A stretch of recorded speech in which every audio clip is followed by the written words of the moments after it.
हरिश्चंद्र श्रीवास्तव जो कि हीरो, बोलो क्या राय तुम्हारी है? बैरी सागर के पार खड़ा करता अपनी तैयारी है। हे सहायकों, सचिवारों, सब भली विधि से तैयार हो जाओ। अब जिस विधि से शत्रु हो परास्त, सब उसी मार्ग को अपनाओ। स्वीकार करें। आइए मंत्री जी, बताइए युद्ध स्थल के बारे में क्या सूचना है? महाराज, बड़ा अनर्थ हो गया। रामादल का लक्ष्मण पुनः जीवित हो गया। महाराज, पुनः जीवित हो गया। ये जब से हमने राम से बैर लिए हैं, लंका सदैव लंका में अनर्थ ही होता जाता है। कभी कोई शुभ सूचना नहीं मिलती। परंतु ये बताइए, हमारे बेटे इंद्रजीत के द्वारा चलाए गए शक्तिबाण से वो लक्ष्मण बच कैसे गया? महाराज, सुखेन वैद्य ने उसको जीवित कराने में मदद की है। उनसे हमें धोखा दिया गया। ये लंका में लगता है तारों की कमी नहीं है। भीषण और अब सुखेन वैद्य, देख लूंगा महादेव की सौगंध। सुखेन वैद्य, एक बार राम से छुटकारा मिले, उसके बाद तुम्हें यहां से वहां न पहुंचा दिया तो मेरा राम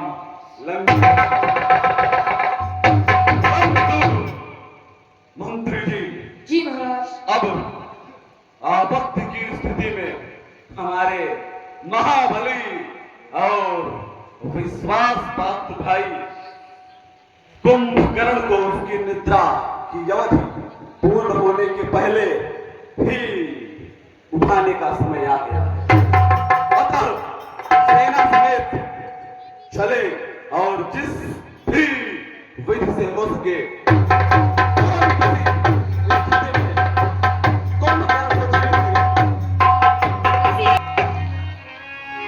Follow me.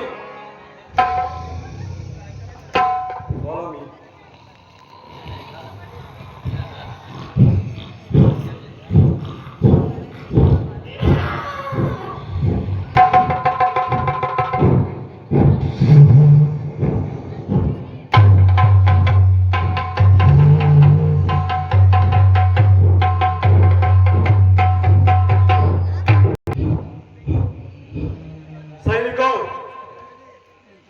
कुंभकर्ण को उठाने का प्रयास किया जाए। जैसी आज्ञा महाराज।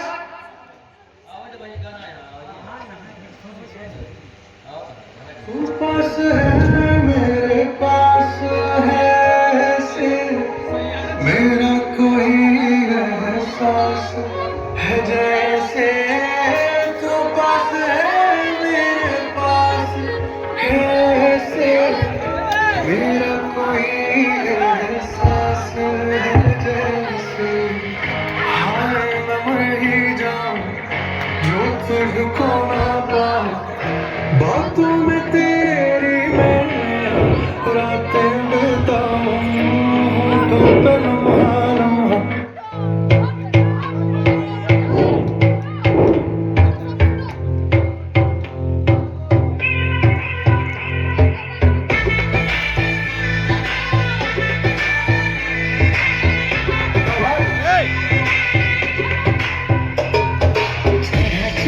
सुरूर है, असर तेरा ये जरूर है, तेरी नजर का कसूर है।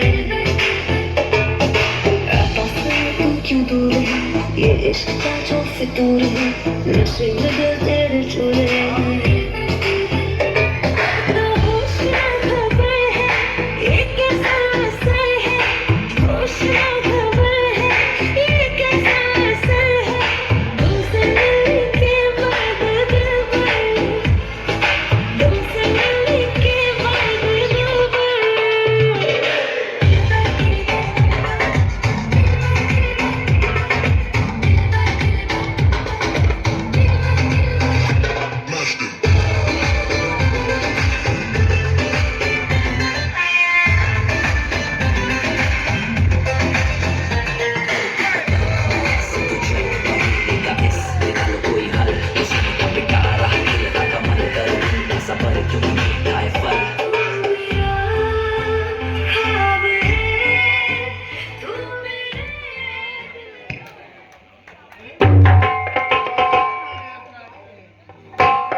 राक्षस जिसे मुझे कच्ची निद्रा से जगाया है,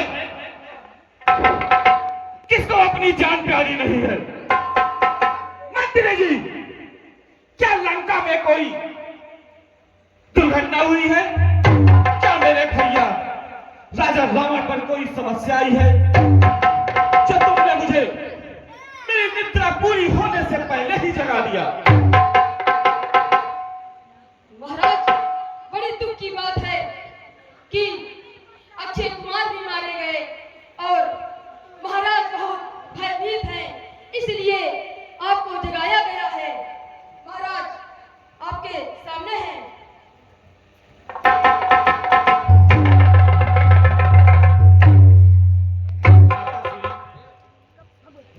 ऐसी लंका में कौन सी विपदा पड़ी थी कि आपने मुझे जगाया नहीं? मैंने सुना कि बेटा अक्षय कुमार भी मारा गया। क्या आपको मेरे बल पर जरा भी विश्वास नहीं था? भाई, ऐसी कोई भी बात नहीं है, परंतु अभी तुम्हारी निद्रा की अवधि पूर्ण नहीं हुई थी, अतः सर्वप्रथम हमने सोचा कि शायद दुश्मन हमारे या हमारे बच्चों के हाथों से ही पकड़ में आ जाए तो ठीक रहेगा, परंतु शत्रु को हमने कम आकर गलती की, वो ज्यादा बलशाली निकला। अतः आपत्ति की स्थिति में मर्यादा का ध्यान न रखते हुए हमें आपको उठाना पड़ा। भैया, आखिर इस युद्ध की वजह क्या है? वजह तो कभी भी हम असुर नहीं होते हैं, वो देवताओं की मिली जुली चाल होती है। बस संक्षिप्त विवरण इतना दिया जा सकता है कि एक बार बहन स्वर्णरेखा दंडक वन में विचरण करते हुए गई। वहां पे 2 पुरुष और एक स्त्री थी, अतः स्त्री स्वभाववश वो उनसे मिलना चाहिए, परंतु उसके छोटे भाई का चरित्र कुछ अच्छा न रहा, उसने उसकी नाक काट दी। अतः इसके बदले में हमने मर्यादा के अनुसार उसकी स्त्री का हरण कर लिया, परंतु ना जाने किस तरह वो नर बानर सेतु बांध लिए और इस पार आ गए और युद्ध में ना चाहते हुए भी हमारे पुत्र अक्षय, मकराज ये सब मारे गए। भैया, आपने तो स्वयं नारायण से ही युद्ध लड़ दिया, परंतु आप परेशान ना हो। विपदा की इस घड़ी में धर्म नीति से बढ़कर मुझे आप प्यारे हैं। अगर आपकी तरफ से लड़ते हुए मुझे अपने प्राण भी त्यागने पड़े तो इसमें आपका चिंता की कोई बात नहीं भैया। आप मुझे आदेश दीजिए, मैं अभी जाता हूं और उन 2 तपसी बच्चों को पकड़कर आपके सामने लाता हूं। अभी अभी तुमने कहा कि वो नारायण है, माना कि हमने गलती की, अपने चित्त के मोह में आकर अपने परिवार की इज्जत बचाने के लिए और सीता के रूप में आकर हमने उसका हरण कर लिया। माना हमने गलती की, माना हमारी वजह से अक्षय, मकराज ये सब मारे गए।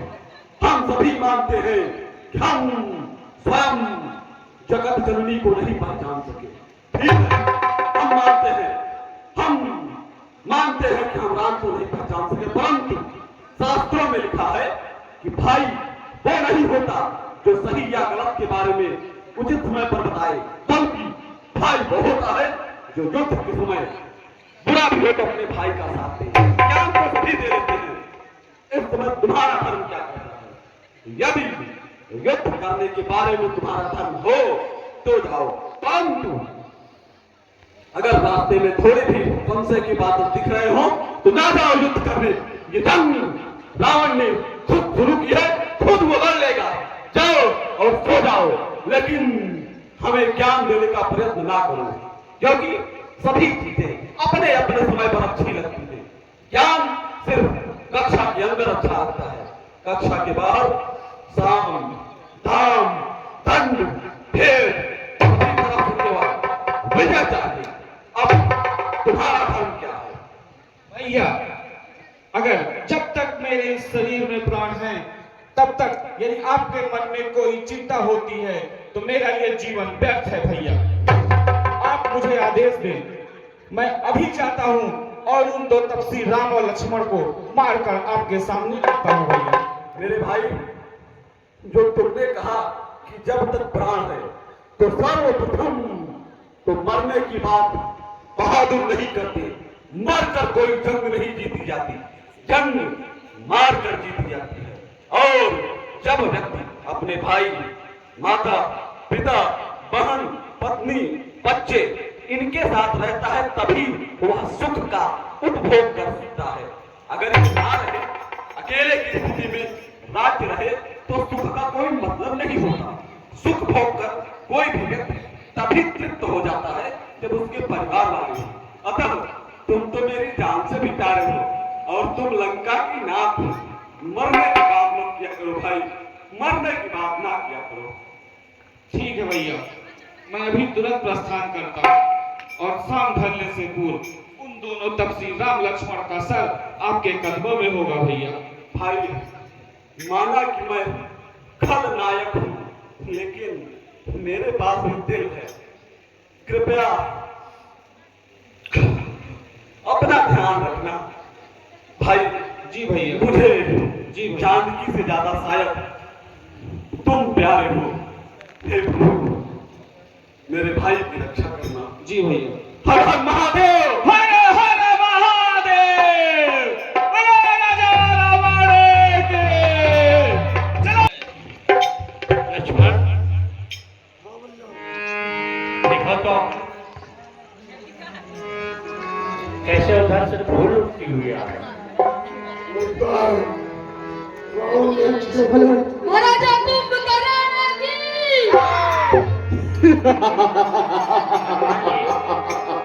क्या देखिए, ये शोर कैसा हुआ? रावण का भाई कुंभकर्ण आ रहा है आदित्य के लिए। आने, मेरा उत्साह और बढ़ा।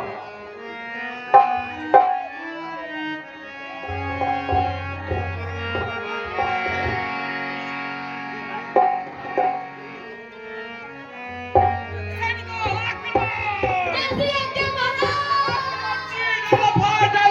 डालो।